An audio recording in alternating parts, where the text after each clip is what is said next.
was in Madras, I remember one coming to the Residency who had cobras and that sort of thing. I told her I didn't like snakes, and she said there shouldn't be any. In fact, it was all rather mysterious, and she didn't at present know if he was coming or not.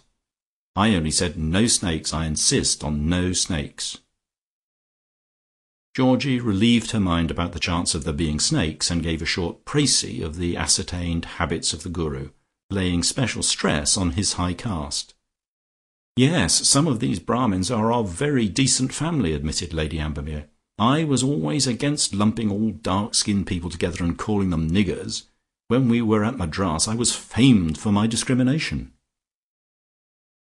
They were walking across the green as Lady Ambermere gave vent to these liberal sentiments, and Georgie, even without the need of his spectacles, could see Peppino, who had spied Lady Ambermere from the door of the market gardeners, hurrying down the street, in order to get a word in with her before her people drove her back to the hall. "I came into Riseholme to-day to get rooms at the Arms for Olga Bracely," she observed. "The prima donna?" asked Georgie, breathless with excitement. "Yes, she's coming to stay at the Arms for 2 nights with Mr. Shuttleworth."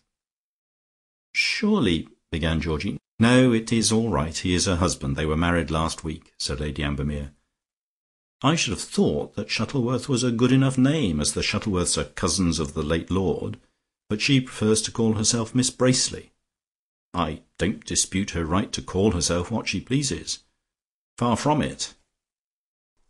Though who the Braceleys were I have never been able to discover. But when George Shuttleworth wrote to me saying that he and his wife were intending to stay here for a couple of days, and proposing to come over to the Hall to see me, I thought I would just look in at the Arms myself and see that they were promised proper accommodation. They will dine with me tomorrow. I have a few people staying, and no doubt Miss Bracely will sing afterwards. My Broadwood was always considered a remarkably fine instrument. It was very proper of George Shuttleworth to say that he would be in the neighbourhood, and I dare say she's a very decent sort of woman."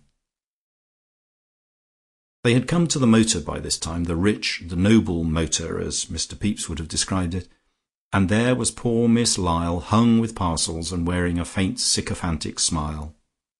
This miserable spinster, of age so obvious as to be called not the least uncertain, was Lady Ambermere's companion, and shared with her the glories of the Hall, which had been left to Lady Ambermere for life. She was provided with food and lodging, and the use of the cart like a hip bath when Lady Ambermere had errands for her to do in Riseholme. So what could a woman want more? In return for these bounties, her only duty was to devote herself body and mind to her patroness, to read the paper aloud, to set Lady Ambermere's patterns for needlework, to carry the little Chinese dog under her arm and wash him once a week, to accompany Lady Ambermere to church, and never to have a fire in her bedroom. She had a melancholy, wistful little face. Her head was inclined with a backward slope on her neck, and her mouth was invariably a little open, showing long front teeth, so that she looked rather like a roast hare sent up to table with its head on. Georgie always had a joke ready for Miss Lyall, of the sort that made her say, "Oh, Mr. Pilson," and caused her to blush. She thought him remarkably pleasant. Georgie had his joke ready on this occasion. "Why, here's Miss Lyall," he said, "and what has Miss Lyall been doing while her ladyship and I have been talking? Better not ask, perhaps."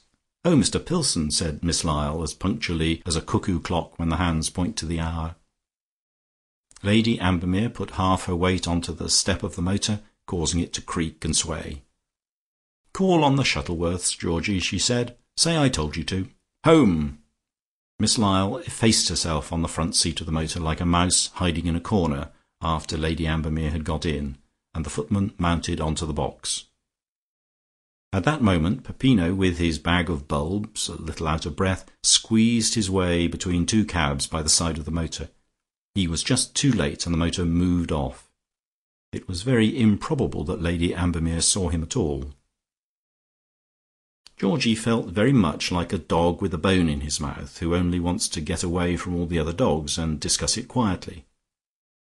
It is safe to say that never in 24 hours had so many exciting things happened to him. He had ordered a toupee, he had been looked on with favour by a guru, all Riseholme knew that he had had quite a long conversation with Lady Ambermere, and nobody in Riseholme, except himself, knew that Olga Bracely was going to spend 2 nights here. Well he remembered her marvellous appearance last year at Covent Garden in the part of Brunhilde. He had gone to town for a rejuvenating visit to his dentist, and the tarsomeness of being betwixt and between had been quite forgotten by him when he saw her awake to Siegfried's line on the mountain top.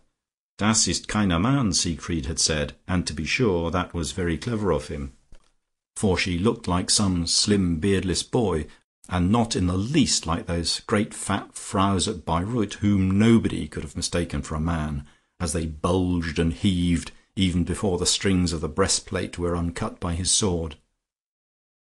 And then she sat up and hailed the sun, and Georgie felt for a moment that he had quite taken the wrong turn in life, when he settled to spend his years in this boyish maidenly manner with his embroidery and his china dusting at Riseholme. He ought to have been Siegfried. He had brought a photograph of her in her cuirass and helmet, and often looked at it when he was not too busy with something else. He had even championed his goddess against Lucia when she pronounced that Wagner was totally lacking in knowledge of dramatic effects. To be sure, she had never seen any Wagner opera, but she had heard the overture to Tristram performed at the Queen's Hall, and if that was Wagner, well. Already, though Lady Ambermere's motor had not yet completely vanished up the street, Riseholme was gently closing in round him in order to discover by discreet questions, as in the game of clumps, what he and she had been talking about. There was Colonel Boucher with his 2 snorting bulldogs closing in from one side, and Mrs. Weston in her bath chair being wheeled relentlessly towards him from another, and the 2 Miss Antrobuses sitting playfully in the stocks on the third, and Peppino at close range on the fourth. Everyone knew, too, that he did not lunch till 1:30, and there was really no reason why he should not stop and chat as usual. But with the eye of the true general he saw that he could most easily break the surrounding cordon by going off in the direction of Colonel Boucher, because Colonel Boucher always said, "Oh, hum, by Jove," before he descended into coherent speech, and thus Georgie could forestall him with "Good morning, Colonel," and pass on before he got to business. He did not like passing close to those slobbering bulldogs, but something had to be done. Next moment he was clear, and saw that the other spies, by their original impetus, were still converging on each other, and walked briskly down towards Lucia's house to listen for any familiar noises out of the Mozart trio. The noises were there, and the soft pedal was down just as he expected, so, that business being off his mind, he continued his walk for a few 100 yards more, meaning to make a short circuit through the fields, cross the bridge over the happy stream that flowed into the Avon, and regain his house by the door at the bottom of the garden. Then he would sit and think.